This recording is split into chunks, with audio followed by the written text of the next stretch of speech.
trade war between the U.S. and two of its largest trade partners after President-elect Donald Trump said on his first day in office he will, quote, charge Mexico and Canada a 25% tariff on all products coming into the United States and its ridiculous open borders.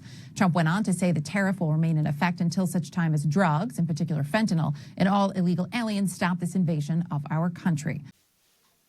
Hello, everybody. As you can see by our opening clip here, that indirectly we're going to be talking about tariffs, but I think more really what we're going to talk about here is foreign relationships and foreign policy. So our illustrious president-elect has, before he's even taken office, decided that he's going to threaten 5 of our best allies and our best trading partners. So the obvious one, China, we're going to leave for the end because there's so much to say about them. So let's start at Canada. So he wants the border closed, and he claims it's for 2 reasons, and that it's immigration and drugs, fentanyl in particular. Well, I live on the northern border. I don't hear of or see many problems with immigration coming through. If it is, it's so minor that it's not even being reflected in the American news cycles. I challenge any of you to tell me when the last time you heard of the Canadian Border Patrol finding a caravan coming across the border. Now, fentanyl? Yeah. Everyone's trying to get fentanyl into our country. Well, why? Could it be that we're the #1 user of fentanyl? So he wants Canada to solve our drug problem.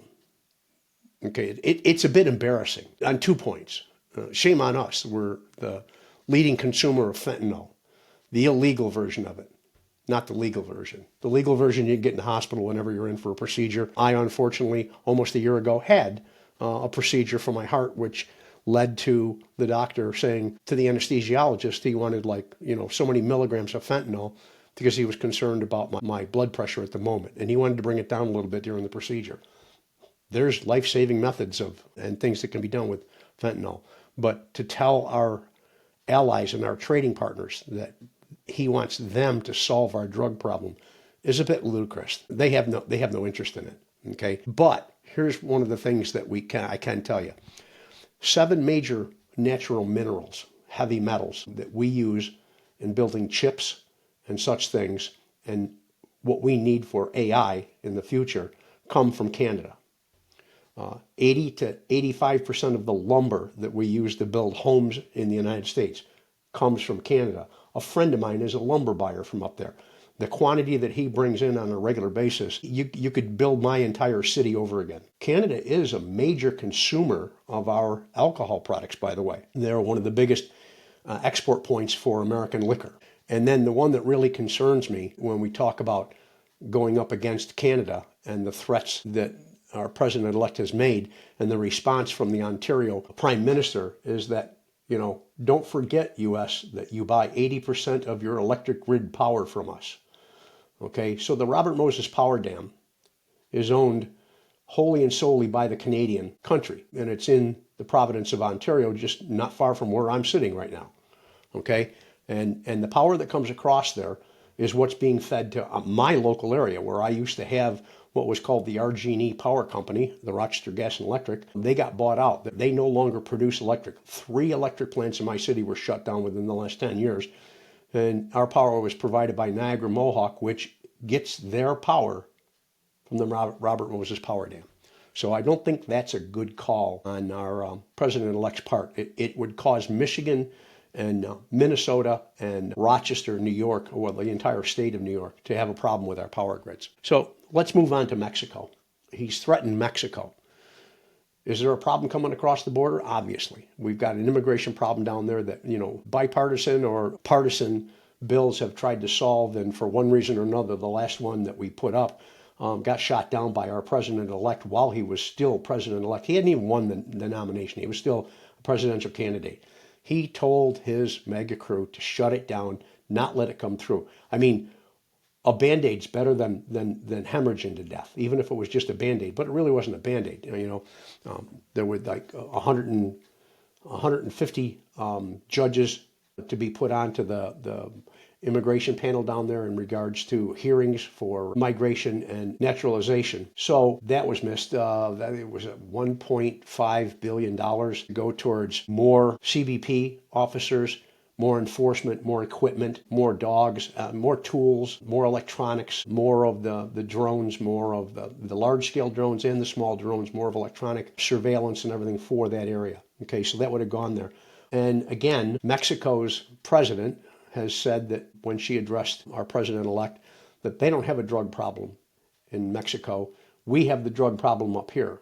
Why don't we try and solve our drug problem before we threaten them with cutting off the drug flow or else? Oh, by the way, Stellantis, Ford, GM, they're going to be a little upset when their parts coming back across the border don't come back across the border anymore, okay? Because most of it's made down there.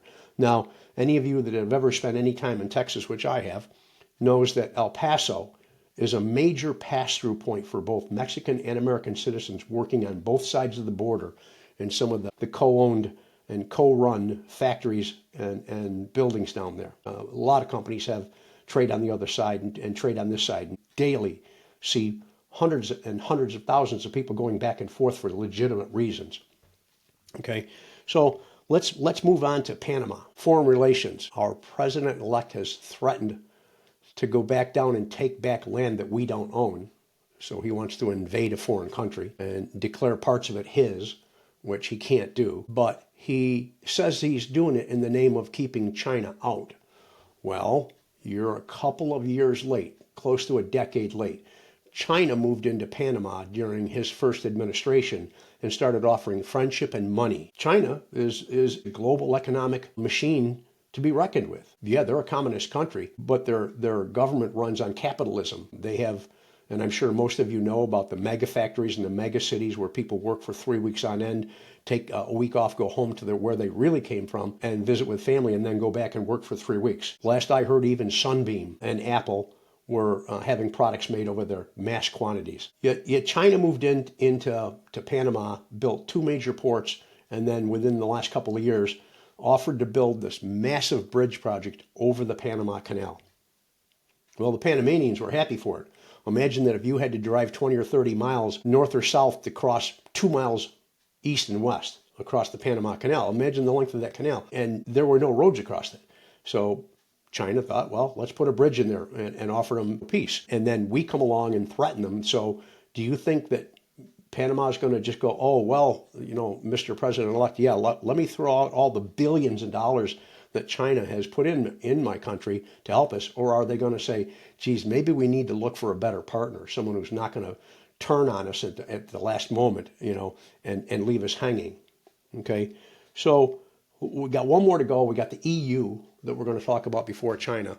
And the European Union encompasses, I believe it was a dozen or 13 countries over there, including Denmark, which Trump has said something about, wanting to annex Greenland, which isn't possible. It's a sovereign country unto its own, a protected territory of the country of Denmark. And we've been through this before. I think a couple of you remember back in his first administration when he came up with that bright idea. Now, is it a great strategic move? Yeah. I mean, anybody that wants to own Greenland and claim Canada as the first state, we can see that we've widened our borders. But geez, aren't we at war over economic tariffs against Russia right now because they did the same thing to Ukraine? And isn't the NATO countries trying to pull in more people like Sweden and Switzerland and Poland because they're afraid of someone coming into their countries and taking over? President-elect is talking about, yeah, that's exactly what's going on. Okay, and for the naysayers out there who say that I'm up against, or I'm railing up against Putin for trying to take back part of his sovereign country, I get what his thought is, but his thought, like my music teacher used to say, your thinking is stinking. You went bankrupt and these countries had to fend for their own, so they formed their own governments. And now that you've got somewhat of a government back up underneath you, not much of one, and not much of an economic one or a military base in it, I mean, if you can't go up against the country of Ukraine and beat it hands down, which I thought you were going to do 2 years ago, now you're having to bring in one of the sorriest armies from the North Koreans that anybody has ever seen. These people are sick coming in and have no idea what's going on, and a communication problem on top of it. Well, the EU is not going to take it. They're prideful people. Germany, France. I spend a lot of time in France and in the Netherlands. and they're a very proud people, okay? And I have a couple of friends who are German, and I've met a few people in business that are German, and they're very prideful people too. They're very proud about calling out their own mistakes. The Volkswagen factory just a couple of years ago was an example of that, when the union turned on the country and said, you're lying about your standards about your car, and we're not going to tolerate it because we don't want to be embarrassed by you. So the EU, they're going to look for a better trading partner. And hey, China's not that far away. Might even be cheaper to move the goods overland with China.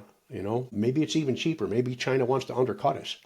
And yeah, so let's get back around to China. So our president-elect has a bank over there, a couple of buildings and businesses over there, and his daughter has a manufacturing business that she runs through China. Let's not forget that Apple is still producing a lot of their phones, the iPhones over there. And yeah, they're trying to move them home, and because there is a trade war coming, and there's not a thing they're going to be able to do with it. And if any of you remember trying to buy goods during the pandemic, I was in the business of buying batteries for something that I was building here at home, and couldn't get the batteries in country. All my suppliers were saying, yeah, I can't get in and out of China right now. And I ended up having a conversation with a young man over in China on the internet, and he hooked me up with a couple of batteries that I needed for a project I was making.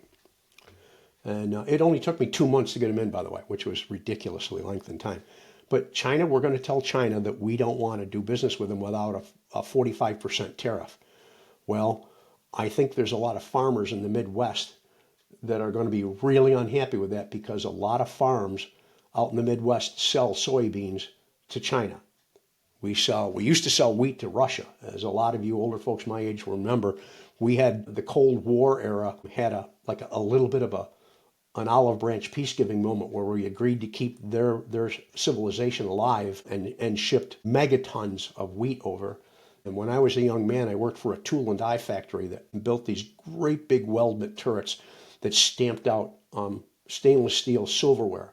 And that machine was bound for Russia, because they were still, most of their outer areas of the country were still living off of wooden spoons and whatnot. That wasn't really healthy. So part of the Cold War effort was that we were going to build things and trade back and forth and help them out, and the olive branch. Okay. Well, if China decides to stop buying soybeans and wheat, and if they decide to hold back on the chip manufacturing sales to us, which, yes, we've got 2 chip manufacturing plants being built here in the United States, they're not up and running. During COVID, you all remember the supply chain went down, and Ford Motor Company, their flagship vehicle, the F-150, there was something like 150,000 of them sitting in Ford's back parking lot, all brand new, all ready to go. They were just missing one chip, and they legally couldn't ship them because of U.S. regulations. They legally couldn't ship them to their dealers because they weren't complete vehicles, and they couldn't put used chips in them, or otherwise they couldn't sell them as a new vehicle. So I don't know how many of you want to repeat that. I don't know how many of you want to watch our Midwest farmers go under. And if they don't go under, then it's only because the U.S. government gives them subsidies, which is we the people's taxes. So I'm not sure about the foreign policy with tariffs and the anger and threatening that our current president-elect has. Now, again, I'm going to tell you, I'm willing to listen to anybody. I've gotten some really good comments out here in the last couple of days, and I wish I could remember Daniel's last name. But Daniel, if you're listening to this podcast, I sent you back a message about last night's podcast. I really am looking for an answer back from you, because I think we had a great conversation started there. But if you want to make a comment on it, like I said, I don't care what side you're from. I don't care what your opinion is. I'm willing to listen to it, and I'm willing to talk to you.